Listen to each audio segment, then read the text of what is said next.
Hey everybody, Dimitri here, and today I wanted to do a quick review of my 2013 BMW F800GS. But you guys didn't know I had an adventure bike, huh? So I've actually owned this thing for about 5 years and I put about 10,000 miles on it. I honestly don't ride it very much. I only really do big trips on it. So it really doesn't make much of an appearance, but I think it's actually one of the best middleweight adventure motorcycles you can buy right now, especially if you consider that you can buy them in really good condition for about $6,000. So this bike has 21,000 miles on it. Like I said, I had it for about 10,000 miles. I've done a couple BDRs on it. I've ridden a good section of the Trans-America Trail on it, and it's been an amazing bike. I've had some other adventure bikes before this, and this is definitely my favorite one. You'll hear kind of these undertones in my review, but I think when a lot of people look at motorcycles in general, they kind of focus on specs, but as the Revzilla guys say, you can't ride a spec sheet. I think this is a Zach Quartz thing. And a motorcycle is really the sum of its parts, and I think this is where the F800GS and really the entire BMW GS line is kind of almost stands alone, because they are such well balanced motorcycles. They're maybe not standing out in any specific particular thing, but you could really tell that this is a very well designed motorcycle from a company that's been making motorcycles for a really long time. So because I'm mostly going to sing its praises, I'm going to just cover the things that I don't like about this bike right off the bat, and then we can move on to the good stuff. So there's really 3 things I don't like. Number 1 is the fact that it's a BMW, which means, at least in the US, it carries BMW prices. For everything is expensive for this thing. The second thing I'm not super thrilled about is the engine does buzz a bit above about 70 miles an hour.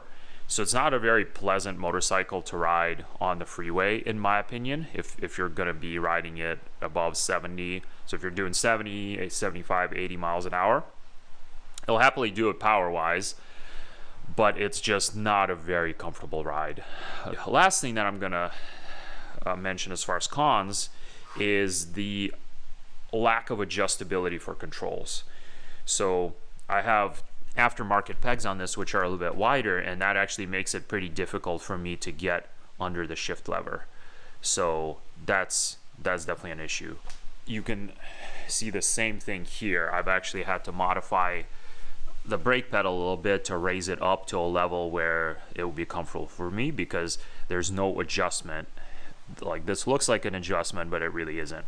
There's no adjustment for the height of the brake pedal, which I think for an off-road motorcycle, or I mean, this is an adventure bike, so it's designed to go off-road a little bit, where you're going to be riding it standing up, potentially in big boots. You want to be able to adjust your controls. So I think that's kind of a miss on BMW's part. And I know on the adventure model, they have that kind of figured out a little bit. They have that little pedal that's got like a 2-step type of thing where you can flip it around and have it higher, or something like that, or flip it down. So they kind of solved that problem that way, but it would be better if it was just adjustable, like literally almost every other motorcycle ever. And that's honestly really about it for the things that I don't like about this bike. All right, so moving to the things that I do like about this bike. So the overarching theme here is that this is a very well engineered and thought out motorcycle. In many ways, I think that it makes it actually kind of competitive to bikes that you see on the market today. It does certain things I feel like better than certain bikes, and for a motorcycle that's a design that's like 15 years old now, it's actually pretty awesome. And I'll give you a couple examples here. So one thing that, you know, all the KTM 790s and so on are super proud of, and rightfully so, is the low fuel tanks, which is really an amazing feature. And on this bike, the fuel tank is in the back, and it's actually, if you go over here, a lot of the fuel is kind of right here. So it's in the back, but it's really just sits mostly in this area, which is also right in the center line of the bike. This gives the bike a really, really low center of gravity. So this is probably one of the easiest motorcycles that I've ever ridden at low speeds. And it also has insane amount of traction because you get all that weight over the rear wheel. And if you've done any sort of technical riding, you know that rear wheel traction and moving your weight to the back on certain things is super important. Here, the bike's done it all for you. The weight's already back there. All you got to do is just give it throttle, and it is amazing what this bike will climb. I've ridden it in some sketchy off-road situations, and it just amazes me how much traction it has.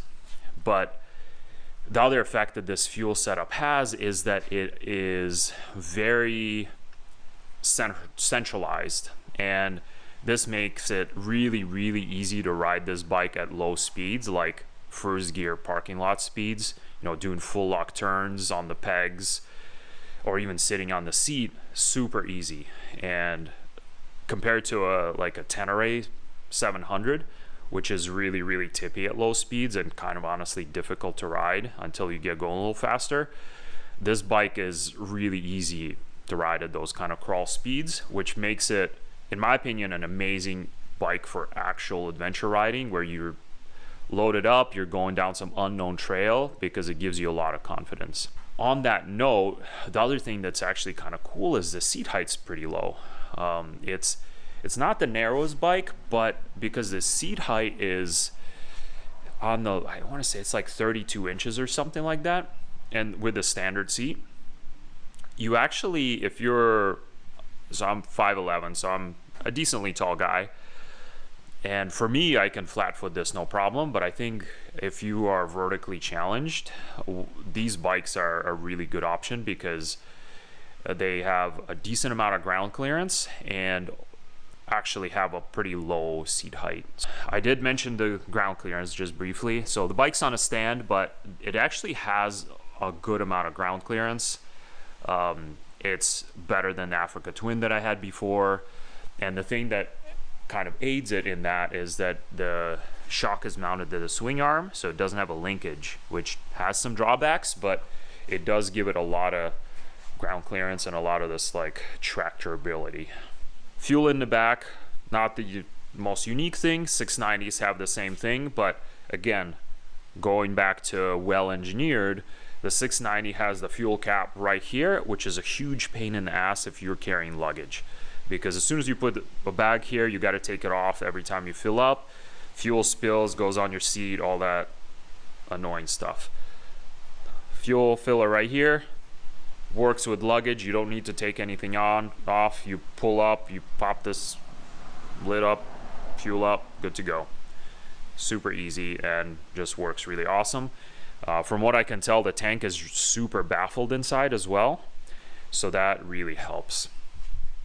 And because of this setup, your battery is actually in here and your air box is also in here. And what that does, and Africa Twin, I remember when they first came out, they were super proud of this intake setup that they had up here and gave it a crazy amount of wading height. You could ride that motorcycle underwater practically. Well, GS has been doing this forever, because this is where your little intake snorkels are, up here, which is awesome for a number of reasons.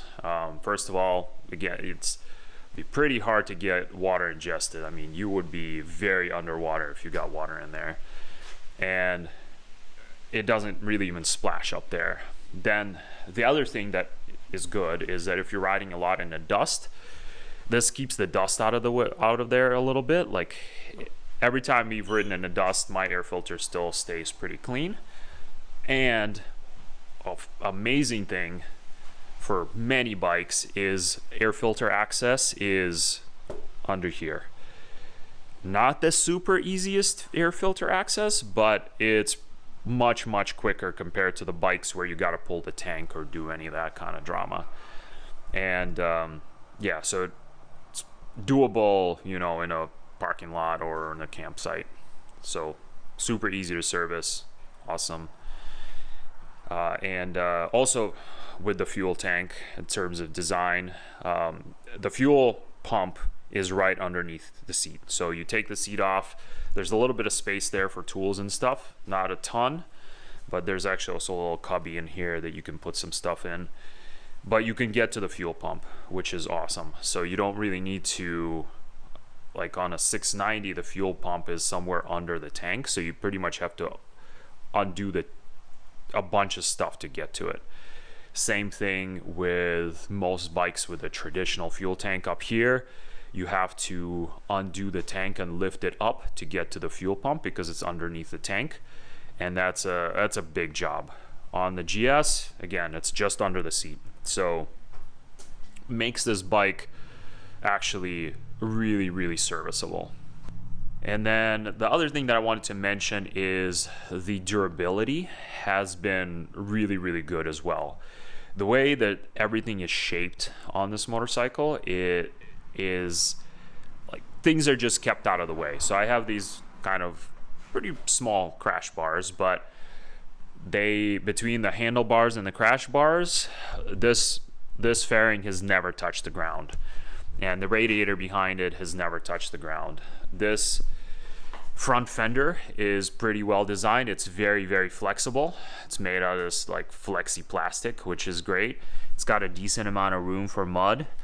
Everything is made out of really kind of high quality materials. There's no clips, which is, after my Africa Twin experience, also makes me really happy. Like the entire fairing is held together with screws, 0 clips, so you could actually take things apart and nothing is rattling, nothing is falling apart.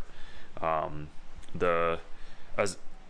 annoying as it is that BMW parts are expensive, you do kind of get some nice stuff. Like all the hardware is this really nice stainless steel hardware, and it is Torx, which can be a little bit annoying, but in some ways it's actually nice because you're not getting your boots or pants or anything caught on it because it's kind of rounded, and you can really take most of this bike apart with the tools that come in the toolkit because you can see it's all the same size screws. So as far as performance and things like that, I think this is it's a very well balanced bike. It's pretty fun to ride on the road, on the street.